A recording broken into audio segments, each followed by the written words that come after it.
naquele paciente com letivo de câncer, né, fazendo quimioterapia por falta de medicamento. Então, é algo extremamente lamentável. E aí eu quero só já, você fez a pergunta. Boa noite para você que acompanha as redes sociais do Portal Radar Amazônico. Nesse exato momento você vai ouvir o Sindicato dos Médicos que vai fazer uma explanação sobre a questão da saúde no estado do Amazonas. E nós temos quase 58% da população abaixo da linha da pobreza. Então nós temos um problema de governança muito sério. Porque o estado que arrecada, como o Amazonas, que tem uma arrecadação per capita maior do que o estado de São Paulo, que é o estado mais rico da federação, nós temos um problema, onde mais de 50% da população está abaixo da linha da pobreza, certo?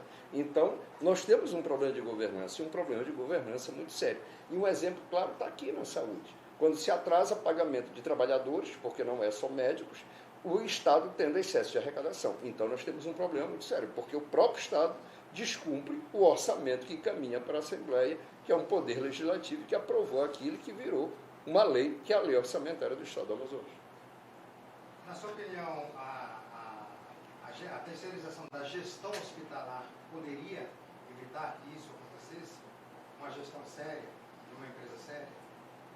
Bom, Paixão, como eu te disse, há 3 semanas atrás tive um encontro com o vice-presidente da República e uma comitiva de presidentes de sindicatos do Brasil afora, exatamente 14 presidentes. Levamos para ele uma série de pautas, e uma das pautas que eu, inclusive, tratei mais diretamente foi a crise da saúde no Amazonas, né? E mostrei para ele, inclusive, que a nossa atividade aqui, hoje, na urgência e emergência, deputado, é 100% terceirizada pelas empresas médicas e empresas de enfermagem também. Eu tenho alguns conflitos, e tenho até conflito de interesse, porque eu faço parte de uma empresa, né, de cirurgia, e sou sócio e fui fundador de uma outra de ginecologia. No entanto, eu tenho que reconhecer que essa terceirização nos recursos humanos, de forma total, ela traz alguns problemas. Trouxe muitos avanços. As empresas que eram antigas cooperativas se qualificaram tremendamente, a ponto do professor Dário Birolini, que eu não sei se já é falecido, referência de cirurgia de urgência, de atendimento de urgência em São Paulo, considerar a urgência e emergência, na época do Pedro Elias, né? Ele esteve aqui conosco, e mostrou que era a segunda melhor urgência e emergência do Brasil, perdendo só para São Paulo, e aí também ele não ia dar esse mole para a gente. Mas a terceirização da gestão no Brasil, de uma maneira geral, Paixão, tem se mostrado uma forma de aumentar a corrupção.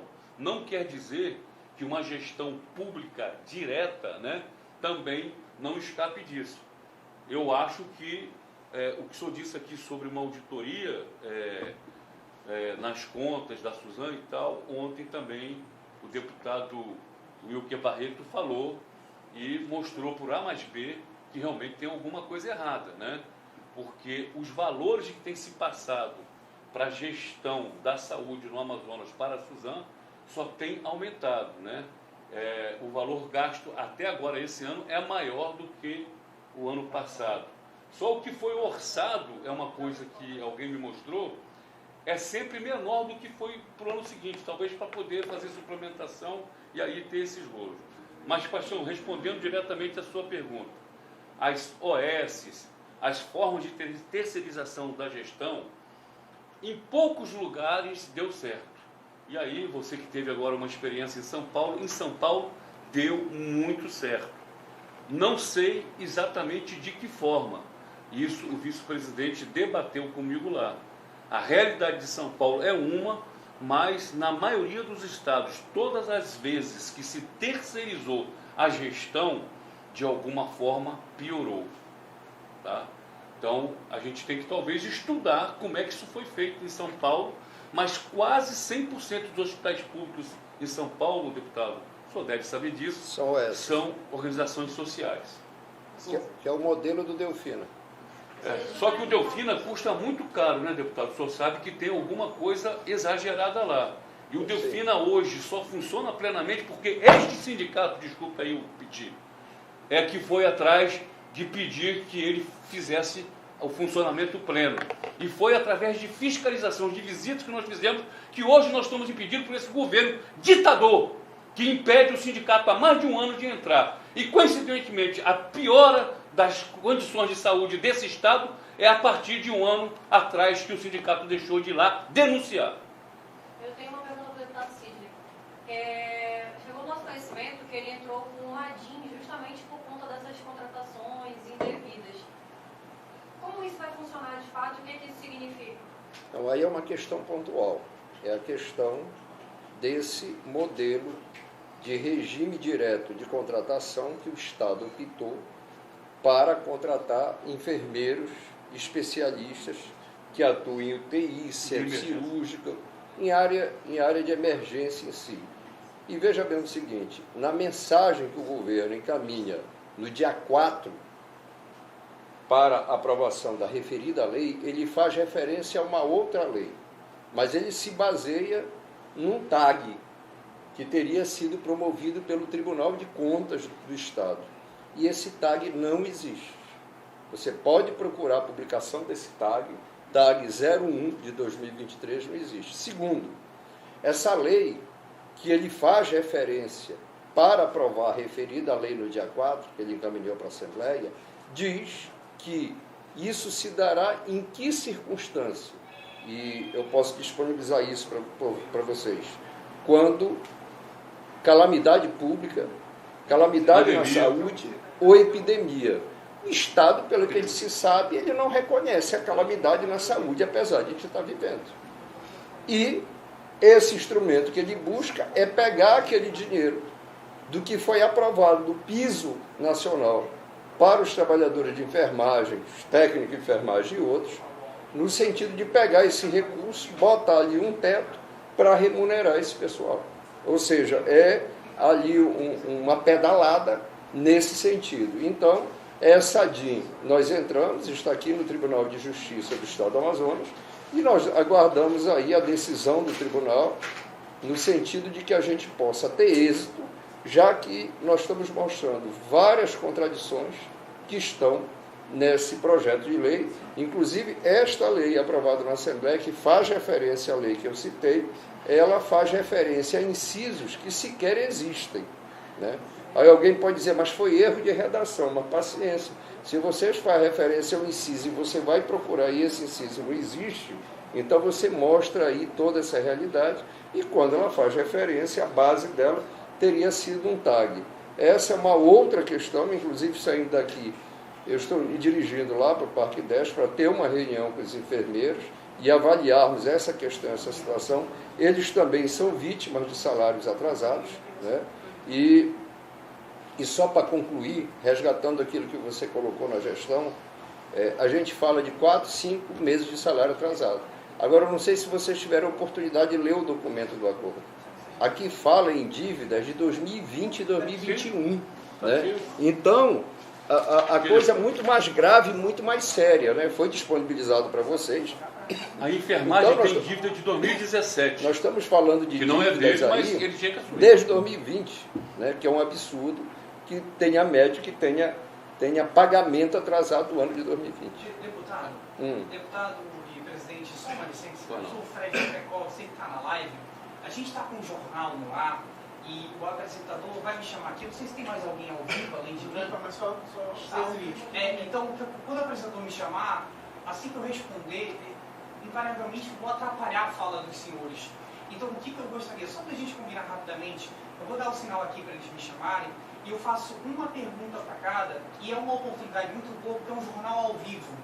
Aí eu peço só essa questão, como é um jornal ao vivo, tem questão de tempo, acho que os senhores entendem como é que é a situação, para a gente falar um pouco sobre esse problema. Pode ser? Claro. Se todos os demais, eu concordo, mas se todos os demais também não... Sim, precisa saber se tem mais alguém ao vivo. Eu só queria que vocês me dessem uma informação, se é possível vocês montarem uma comissão e visitar o modelo de gestão do Hospital Vila Santa Catarina, em São Paulo, que é gerido pelo Einstein. Acho que sim. Se há possibilidade, deputado, você vai ver que essa questão da corrupção que o senhor fala e do atraso de pagamento não existe. Não, Paixão, deixa eu lhe dizer uma coisa aqui. As OS em São Paulo deram e dão certo. Mas você colocou numa coisa que você respondeu antes de fazer essa pergunta. Nós temos um problema grave de gestão no Estado. Por quê? Hoje eu estou aqui do lado do presidente do Sindicato dos Médicos falando de saúde, que é uma coisa muito séria, muito grave, né? Mas veja bem o seguinte, nós temos graves problemas na área de segurança. Tanto é que está aí os dados sobre segurança pública. Hoje mesmo tem uma matéria que, se a memória não me falha, do jornal o Globo, de um pesquisador da Universidade do Estado do Pará, e cita o Amazonas como esse potencial da criminalidade, né? Nós temos um problema muito grave na área de educação. Se a gente vê os dados que foram divulgados recentemente, os dados da educação nossa param em 2015, então nós temos um problema sério de gestão. Veja bem o seguinte, nós estamos aqui, esse modelo de gestão é um modelo que é inconteste, que em São Paulo deu certo, mas não só em São Paulo, em outros lugares deram certo. Agora, Goiânia. Exatamente. Eu queria te perguntar, presidente, boa noite, lá no Trabalho da Amazônia. Houve uma reunião hoje com o governador Wilson Lima para tratar sobre esses atrasos de salários. Eu gostaria que você falasse o que foi decidido aí nessa reunião. E eu queria saber também como o sindicato avalia aí a gestão do Anuax Samad à frente da saúde no Amazonas. Bom, primeiro eu tenho que dizer que eu não participei dessa reunião. Como eu disse aqui em algum momento, as empresas médicas elas têm autonomia total e não instaram o sindicato para participar dessas negociações. Fique bem claro isso, tá? Eu já disse aqui que eu acho que a negociação foi péssima, empurrou para frente um problema e, como disse o deputado, não estou me apoiando no senhor não, viu, deputado? Porque eu já disse também que pouco acredito que o Wilson Lima cumpra os acordos, porque ele não tem cumprido com ninguém, tá? A gestão do Anuax Samad, aí eu respondo a você e a ele também, nós precisamos de gestão profissional, entendeu? A gestão do Anuax Samad, eu tenho até uma amizade pessoal com ele, mas eu tenho que classificar como péssima. Ele que me desculpe, péssima. Não dialoga, não conversa, não tem domínio da situação da Secretaria de Saúde, né? Fiquei sabendo que a SEMA deve colapsar dentro de alguns dias, se não houver, o senhor deve estar sabendo disso. Entrega, né? Ou melhor, financiamento para a compra dos medicamentos e insumos em geral, inclusive químicos e etc., OPME, para a saúde do Amazonas. Ela está com seu estoque, não sei exatamente em que percentual, mas muito baixo, né? Então a situação é muito mais grave. Nós corremos o risco de ter aqui uma nova pandemia de Covid, né? Uma pandemia de falta de gestão. Então eu classifico a gestão muito ruim, sem diálogo, sem conversar, né? E vou dizer para vocês, eu acho que tem médico que sabe fazer gestão, não estou dizendo que sou eu não, tá? Mas a gestão de saúde às vezes realmente é muito complexa, às vezes para um único médico. O ministro, José Serra. Obrigado. José Serra, ele deu um show quando foi ministro da Saúde. Nós médicos tínhamos que tirar o chapéu, porque ele soube dialogar. Ele perguntava para a Federação Brasileira de Ginecologia o que fazer para melhorar a saúde da mulher. Ele perguntava para o Colégio Brasileiro de Cirurgiões, que é um colegiado de notório saber na área de cirurgia, o que fazer para melhorar a questão do trauma, da assistência de urgência e emergência nos pronto-socorro. Ele perguntava para todo mundo. Ele criou o genérico, a farmácia popular, uma série de coisas que até hoje perduram. Fora dele, eu não vi ninguém mais produzir nada em termos de protocolo, de avanços na saúde do nosso Brasil. O senhor acha que uma troca na secretária da Saúde melhoraria a situação da saúde no Amazonas? Depende de quem ele vai escolher, né? E também escolher não é fácil, né? Porque às vezes você acha que vai dar certo e não dá, né? E nós temos um problema, né? Porque o que tem tido de secretário preso são 4, né? Não sei se vai ter 5. Eu vou entrar, acho que 1 minuto. Não tá. Eu acho que tá tendo alguém perguntar, e aí eu quero fazer 5 minutos. Eu só queria dizer uma coisa complementar ao que o Gustavo falou. Você pode acompanhar aí a fala do presidente do Sindicato dos Médicos, aqui ao Radar Amazônico, onde ele diz que a situação da saúde aqui no Amazonas é grave, é bem complicada. Você mesmo que assiste a nossa transmissão, você em algum momento deve ter ido a alguma unidade de saúde durante esses últimos 15 dias e a situação é precária.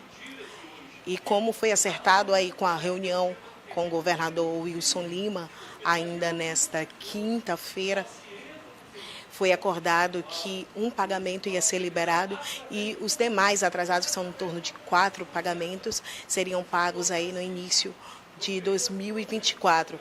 Mas, enquanto isso, a população continua aí à mercê, né, de um secretário de saúde que apenas comparece a homenagens, apenas comparece à entrega de faixas, de medalhas, mas enquanto isso, os amazonenses, a população que precisa realmente de atendimento médico, não consegue sequer uma consulta, pois até mesmo nas UPAs, SPAs, aqui da capital amazonense não se estava conseguindo nem mesmo um atendimento médico por conta da greve que os médicos iniciaram aí pela falta de pagamentos que já perdura há meses. Como você ouviu ainda há pouco, ali o presidente do Sindicato dos Médicos, há contas ainda do ano de 2019, ou seja, são pagamentos atrasados há tempos. E fora isso, gente, não é apenas o salário dos médicos que estão atrasados, não. Você também tem acompanhado o Radar, ele tem noticiado diariamente para você, né, que maqueiros, técnicos de enfermagem, todos que são prestadores de serviço também para o governo, eles estão há vários meses sem receber. Inclusive, o Radar vem noticiando várias empresas que estão com salários atrasados. E quando nós vamos procurar essas empresas para saber o motivo desses salários, a maioria diz que é por conta da falta de repasses feitas pelo governo do estado do Amazonas. Você também vai poder conferir uma matéria completa sobre esse caso em nosso site, radaramazônico.com.br. Eu sou Lara Tavares para o portal Radar Amazônico. O que o povo quer ver e muitos querem esconder.